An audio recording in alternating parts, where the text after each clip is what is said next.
Hello, Ann Jessie here from the Elyria Arts Council. Today we're going to be doing a mixed media project, a glass bead wind chime. There's lots of supplies, so let me go through. You're going to need a good amount, a variety of glass beads. You're going to need some bells to go on the bottom of your bead strings. You will need crimp pliers, and I have a pair of bead tweezers that are very helpful. It has a little scoop on the end. You don't have to have this, but it is very helpful. I have some crimp beads that are going to help me keep my strings attached to my stick that I got. So you need some kind of interesting stick. Now you can see I have a power tool over here. You need a drill and some drill bits to get some holes through the stick or twig that you choose. Make sure that when you choose your stick that it's thick enough that you're going to be able to drill through it. It can't be a little tiny twig. And I'm using fishing line to string my beads up. Let me show you how to do it. So what I chose was a very interesting stick that looks very natural. You can see it has all kinds of cool organic shapes on it. So what I'm doing is I'm going to put 5 strands of beads on this, and I measured my stick. It's about 18 inches. So I found the center because that's where my center strand of beads will go. And then what I'm doing is about 1.5 inches apart. I am going to put these 5 strands of beads. So I'm just making kind of a little pencil mark where I want my strands to be, and then I'm going to drill my holes. So I put some marks on there, and I chose a very small drill bit and I have, this is my, if you can see it, it's got all kinds of holes in it. Occasionally at the Arts Council, we have to drill things for kids' art drop-in projects and such. So I have a nice, thick, heavy board as my drilling surface. So let me do this, and we'll get started with the beading part.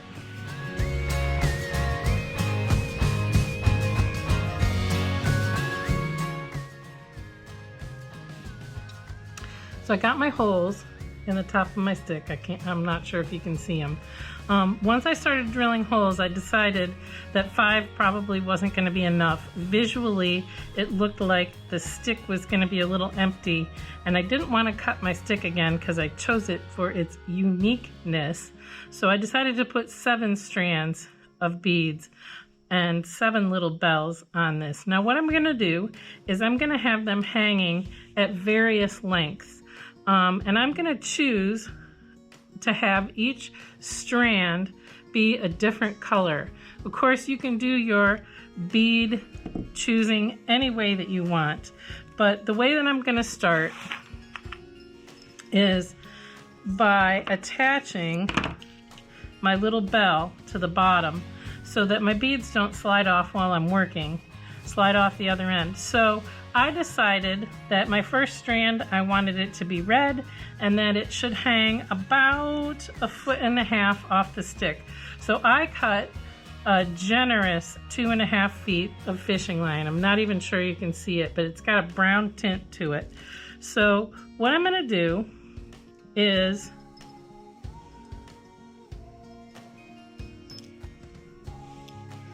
slide that fishing line on there and slide a crimp bead on there. If you've never worked with a crimp bead, they are incredibly helpful, incredibly tiny, and they take a little bit of skill to use, but they are so good because they help keep everything in place. So these crimp beads are super, super tiny, and I'm guessing you're not going to be able to see them. What these pliers are special crimp pliers that have, especially made for crimp beads, that have 2 different spaces on the pliers for you to do what you need to do. So I'm going to try and show you really close up here what I'm doing.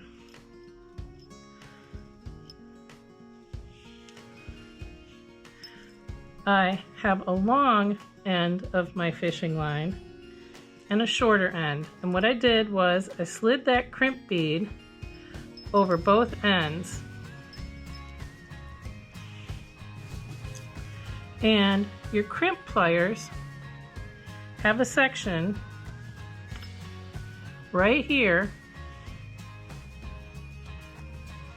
that looks like a U shape. You need to use that first, turn your bead, and then use the end round one. And it makes your bead round instead of flat when it is on your necklace, or in this case, our wind chime bell. So what I do is I have the bead in that U-shaped part and I smash it and it becomes flat. So now I need to turn it so that the flat part is facing the hinge of my pliers, and I need to put it in that rounded section of my crimp pliers, and I need to squeeze.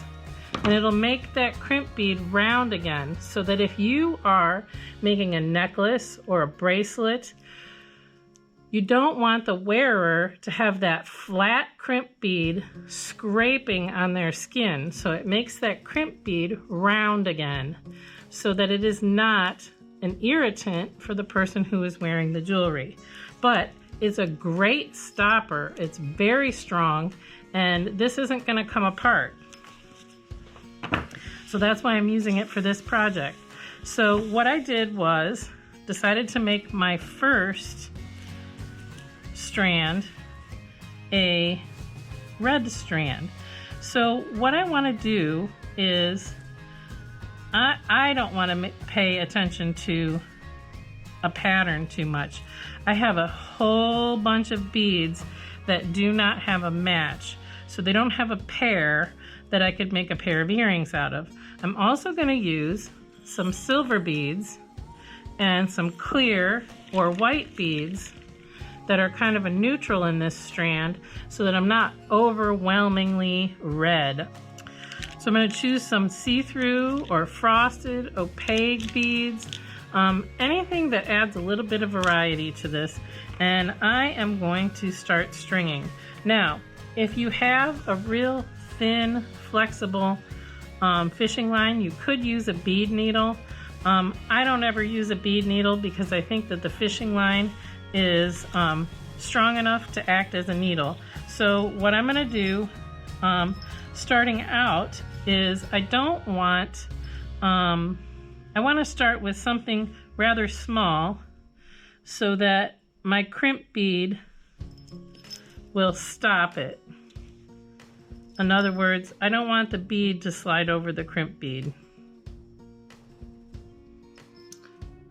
So I'm going to start with a small silver bead, and I'm just going to do that on every single bell. I'm going to do a bell, a crimp bead, and a silver bead, and that's how I'm going to start each one, so it has a little bit of uniformity. And then I'm just going to start putting a variety of shapes, sizes, and colors of red. You can see that I have quite a variety, from dark red to red orange, and that's what I'm going to do. So let me get started here.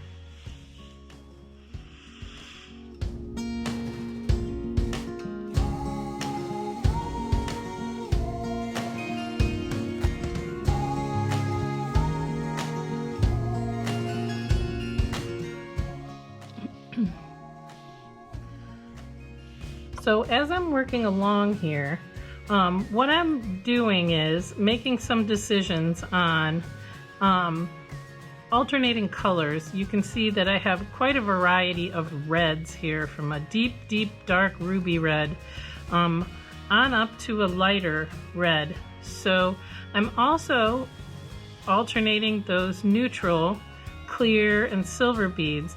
And one thing that I'm gonna do is I'm gonna put this large bead on here. Instead of just sticking it next to a bunch of little beads, what I'm doing is graduating up. I started with a small silver bead and then kind of a medium silver bead. Then I'm gonna use this big one. And you can see it's got a really big hole. So we don't want that to slide all the way down to the bell. So you want to put a bead that is going to stop that big bead with the big hole from sliding over your other beads. So I'm doing this little graduation thing as I'm working along.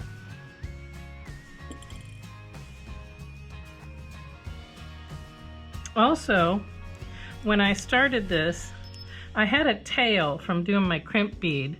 What I did was I slid the first few inches of these beads over the fishing line and the tail of the fishing line that I ran through the crimp bead.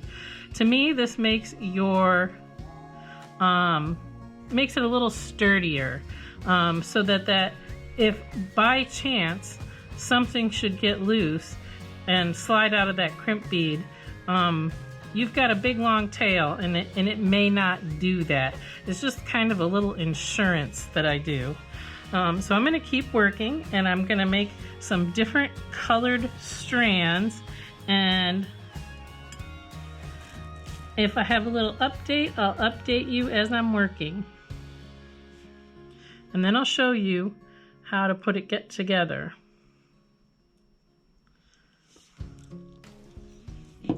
So I've completed my red strand here, and I put a crimp bead at the end so that it's a finished strand and nothing's gonna fall off. So now I'm gonna do a blue strand, but I want my blue strand to be slightly longer than the red strand. So I cut more fishing line, and I've added the crimp bead to the bell, and I'm gonna work on the blue one.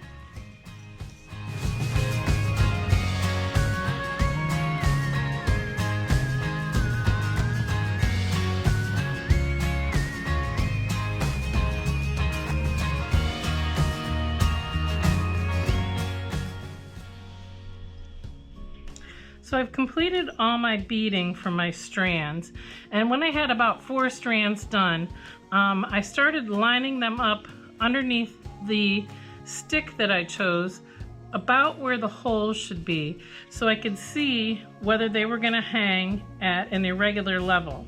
I really wanted them hanging at an irregular level, but because on a stick that is as wavy as this, trying to get them to hang straight or in a V shape was going to be very hard to do. As it is, we're going to have to be very careful when we put our hanger on to make sure everything's hanging level and the strands aren't hanging crooked. So what I'm going to do is, I definitely wanted the red one to be the first one. Oh, and I want to show you that some of them I put crimp beads on, but some of them I was unsure whether the length was correct. I put these little spring-loaded stoppers on them. You can put them on the end of your strand, and it'll keep your beads from falling off. Okay, so those are really nifty, and they're really good price. They come in packs of 3 or 4 at the craft store. So what I'm going to do here is I'm going to start stringing my strands through the stick, and then what I'm going to do is put a bead on top, and I think I'm just going to go with silver. Put a bead on top to make sure we're secure, because a crimp bead is so tiny it would go through that hole. And then I'm going to put a crimp bead on it. And as I work, I'm going to make sure that my levels are still correct. So I've got my first crimp bead on, and I'm going to put a second one on just for safety's sake.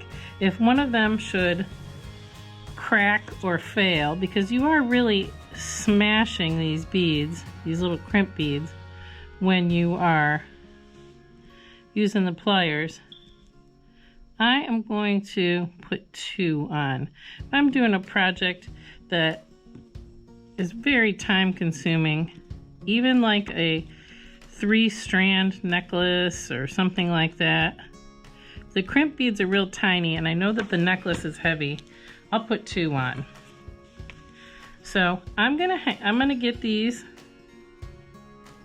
on there, and I will show you my progress as I go.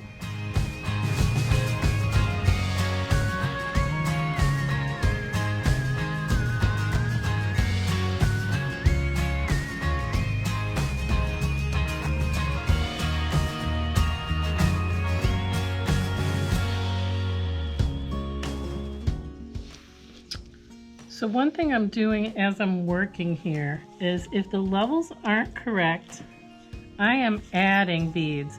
And even though I already have a little crimp bead on there, it's silver and it gets hidden very easily by the other beads. If you want to put a bead that is bigger than the crimp bead over it, the hole is bigger than the crimp bead, it can slide right over that crimp bead. And I'm seeing that maybe I need to do that because there's a little gap and it might be obvious. So I'm going to do that and finish this off.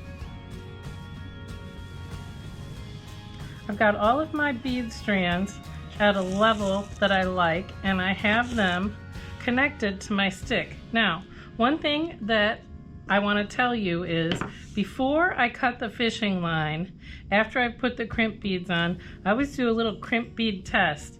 I tug on those crimp beads to see if they will come loose, because sometimes they do. And while I was working on this, I think I had to replace maybe 3 crimp beads. So you do the little tug test before you cut that little piece of fishing line. So I've tugged that and it's good. So I'm going to cut the fishing line. Now I want to tell you, I am probably not going to hang this outside.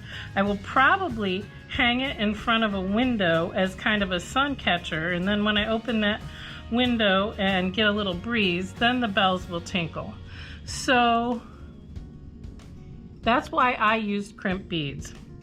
If you have a better technique, because you're sure you're gonna put this outside and it's gonna get a lot of wind, you can use some kind of cord and you can knot it tightly before you run your string through your stick and then knot it again at the top of the stick. You can do that. You can use waxed cotton cord if you want, and that is what I am going to use for my hanger. And I wanted it to be kind of a neutral color, so I chose brown instead of black. And let me show you how I put the hanger on. I've done hangers on many different art projects, and this is my style. So I'm going to turn it upside down, and I have cut probably about 4 or 5 feet of this wax cord, 2 of them. So what I'm doing is taking that cord and making the tips even and wrapping it around that stick. Now, I want to knot this cord at the top where all my little beads and my crimp beads are attached at the top here. But before I do that, I am going to wrap around this stick a couple times to make sure it stays on here nice and tight. So let me adjust the camera angle and I'll show you close up what I'm doing. So I'm holding the bottom of this and I'm gonna wrap one of them around the back and one of them around the front. And I do it at least 2 times. And I know it looks kind of jumbled, but this is what I do to get a nice amount of cord holding that stick.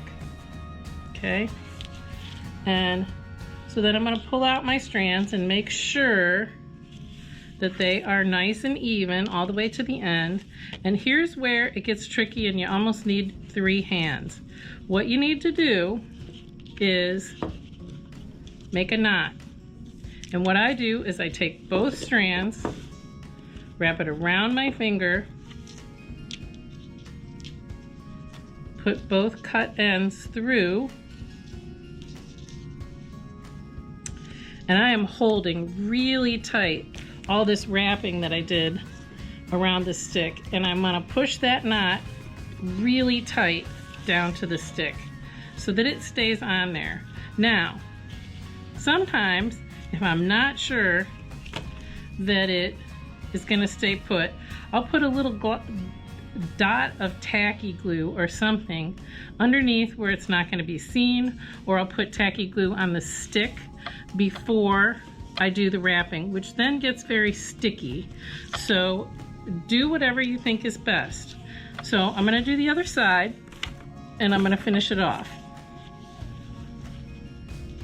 So now I have both of my cords on my stick, and I want to turn my stick so that these little beads, crimp beads, and my knots are like it would hang. Those will be straight up and down. So then what I do is I make a triangle that looks even,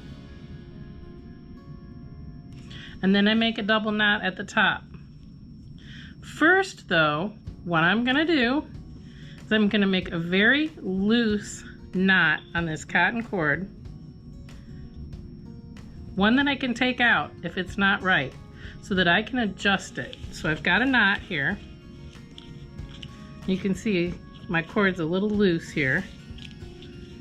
And then what I'm gonna do is hang it on a nail on the wall and see what that looks like. And if it looks good, then I'm gonna undo this knot and tighten it really good right at that spot. Okay, so I hung it on the wall and it's perfect. The knot is perfect. So what I'm gonna do, instead of undoing the knot, because it is so perfect and I don't wanna mess it up, is I am just gonna pull really, really tight this knot down so that I know it is tight. And then what I'm gonna do is I'm gonna trim 2 of these cords, and I'm gonna do 1 more knot for insurance. So I'm gonna cut the shortest ones because I know it's easier when you're knotting to do it with a longer one, to do your knot with a longer one. So I'm gonna make a second knot on top of that,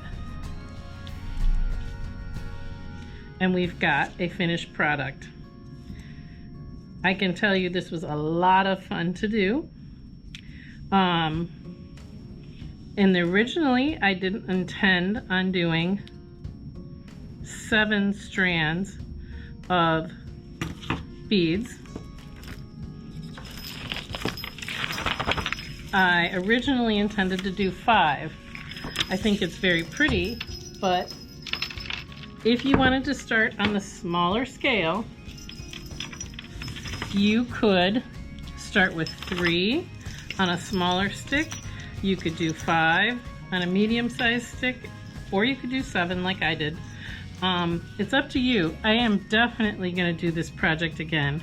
I love beading, and I really love the colors and texture and variety, and I can tell you I am a person who likes symmetry in my beading, and what I purposely did with this project was try to use up a bunch of beads that didn't have a mate. They didn't have 2 of the same thing. We had lots and lots and lots of glass beads that have been donated to us, and many of them were very unique, one of a kind, only one kind. So as I worked, it kind of forced me to be kind of random and not symmetrical. And it was really nice to get outside of my symmetry box and really just play with textures and colors and contrast. So very fun project. Also could be good to work with your children if you wanted to use cord instead of fishing line, which is maybe a little bit easier to work with. Use beads with larger holes like pony beads, and you don't have to put it on a twig and drill a hole through a twig. You could put it on a dowel rod and make a mobile out of it. There's definitely possibilities for this project. I'll see you next time. Bye!